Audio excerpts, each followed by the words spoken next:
হুজুর কই ব্যাপার কি? কি আয়েশা গোসল দিতেছ সাদা পানি, পানি কেন রক্ত লাল হইয়া বের হইতেছে? আয়েশা গো কেন রক্ত লাল পানি দেখা যায়? এমনি হযরত আয়েশা ডাক দিয়ে বলে, ওগো নবীজি, আপনি যখন ঢোলটুকি বিছায়া বসা শুরু করে দিয়েছেন, আপনার মনের অজান্তে আমার একটা আঙ্গুল চাপা পড়ে গেছে। সুবহানাল্লাহ। ওগো নবীজি, আপনার গায়ে 4000 পুরুষের শক্তি আপনার গায়ে। ওগো নবীজি, আপনার ভারসাম্য আমি বহন করতে পারি নাই, বাধ্য হইয়া আপনার শরীরের চাপে আর চোখের চাপে আমার আঙ্গুলটা পেটে রক্ত বের হইতেছে।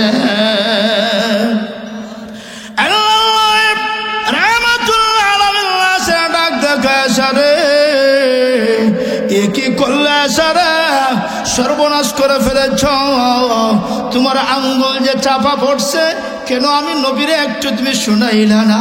আমি নবীরে যদি তুমি একটু বলতা, আমি না হয় সইরা তোমার আঙ্গুলটা বাঁচাইতাম।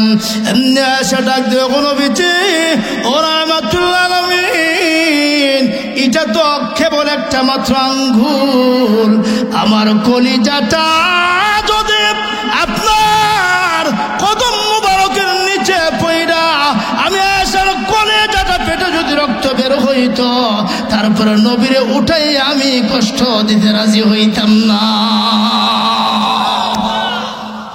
এই হলো নবীর প্রতি মহব্বত, ভালোবাসা। সুবহানাল্লাহ।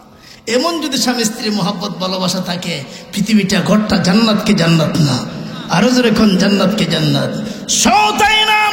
আরেকটা কথা বলছি, আল্লাহর নবী রাহমাতুল্লাহ আলামিন দাওয়াত ও তাবলীগের কাজ করে বাড়িতে প্রবেশ করবেন, হঠাৎ করে তাকায়া দেখেন আয়েশা পানির গ্লাস নিয়ে পানিটাই না খাইতেছে।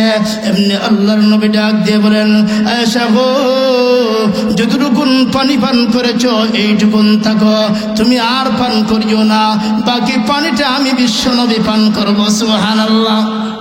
কি মহব্বতের খেলা স্বামী স্ত্রীর! আল্লাহু আকবার। এরপরে সুরের ফাঁকি আইছে, সুরের ফাঁকি, ঠিক না? এটা আমরা শক্তি, তো এটা হলো আমরা সাহস, ঠিক না বেঠে? এগুলো আমাদের সম্পদ। হ্যাঁ,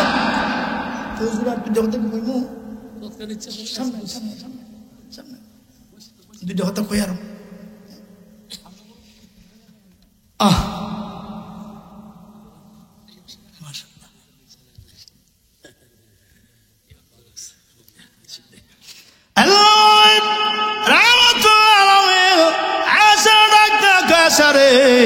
পানিটা তুমি রাইখা দাও, আমি বাকিটা পান করব। এমনি আল্লাহর নবী রাহমাতুল্লাহ আলামিন যখন বাড়িতে প্রবেশ করেছেন, বাড়িতে প্রবেশ করিয়া আয়েশারা ডাক দেবে, আয়েশা গো, গ্লাসটা আমার হাতে উঠায় দাও, আমি পানি পান করব। সুবহানাল্লাহ। হযরত আয়েশা পানি তুলে দিলে রাহমাতুল্লাহ আলামিন পানি পান করেন না। এমনি আয়েশা ডাক দিয়ে বলে, আল্লাহর নবী গো, পানি পান করবেন বলছেন, পানি পান করতেছেন না। এমনি আল্লাহর নবী রাহমাতুল্লাহ আলামিন আয়েশা ডাক দিয়ে আয়েশারে, গ্লাসের কোন জায়গায় তুমি ঠোঁট লাগায়া পানি পান করছো, ওই জায়গাটা আমাকে দেখাও। আমি রাহমাতুল্লাহ আলামিন ঠিক ওই জায়গায় ঠোঁট লাগায়া পানি পান। মহব্বত কম না বেশি? আর জোরে কোন কম না বেশি? ঠিক স্বামী স্ত্রীর ভিতরে মহব্বত থাকে, কিয়ামতের কঠিন মাহশরে আল্লাহ রাব্বুল আলামিন ডাক দিয়ে বলে, স্বামী যদি জান্নাতি হয়, স্বামী এবং স্ত্রী দুইজন হাত ধরে, স্ত্রী স্বামীর হাত ধরে আল্লাহর জান্নাতে দাঁড়ায় যাবে। সুবহানাল্লাহ। আমরা স্বামী স্ত্রী একসাথে জান্নাতে থাকতে চাই কি চাই না? আরো জোরে কোন থাকতে চাই কি চাই না? শেষ কথা বলছিলাম, ফাতেমা দরজার মাঝে যায় দেখে একটা লোক আকাশে, মাথা আকাশে, পা জমিনের দিকে। এমনি ফাতেমা, আমার জীবনে এমন লোক জিন্দেগিতে কোনোদিন দেখি না। মক্কার চেহারা সাথে মিলে না, মদিনার চেহারার সাথে মিলে না। আব্বা গো, আমি ফাতেমা জিন্দেগিতে এমন লোক কোনোদিন দেখি না। এমনি আল্লাহর নবী ডাক দিয়ে বলে, ফাতেমা রে, এটা মক্কা মদিনার কোন লোক না, হাদা মালাকুল মউত। একটু পরে তোমাকে এতিম বানাইয়া আমাকে মহান আল্লাহর কাছে পৌঁছায়া দিবে। যে কথা বলছিলাম, কেউ কাছে অনুমতি লোন লাগে না, একজনের কাছে অনুমতি রয়েছে, উনি হলেন মুহাম্মদুর রাসূলুল্লাহ সাল্লাল্লাহু আলাইহি ওয়াসাল্লাম। আল্লাহ পাক আমাদের সকলকে এই মরণ ওলের লাগে আছে কি আছে না? আর যখন আছে কি আছে না? মৃত্যু আসার আগে আগে মরণের পথ ধরার দরকার, মরণের সেবান জোয়ার করার দরকার। ডাকা যাইতে গেলে সেবান লাগে, টাকা পয়সা লাগে, প্রস্তুতি লাগে। এটা একটা অপরিচিত দেশ, একটা নির্জন ঘর, একা ঘর, অপরিচিত একটা দেশে আমরা চলে যাব। এখানের জন্য কিছু নামাজ তাহার দরকার আছে না নাই? আল্লাহ পাক ঈমান আমল সুন্দর কইরা, দুরূদ শরীফের আমল বেশি বেশি কইরা, তাসবিহাতের সাথে লইয়া, মানুষের পরোপকার সাথে লইয়া আল্লাহর কবরে যাওয়ার তৌফিক দান করে সকলে বলি আমিন।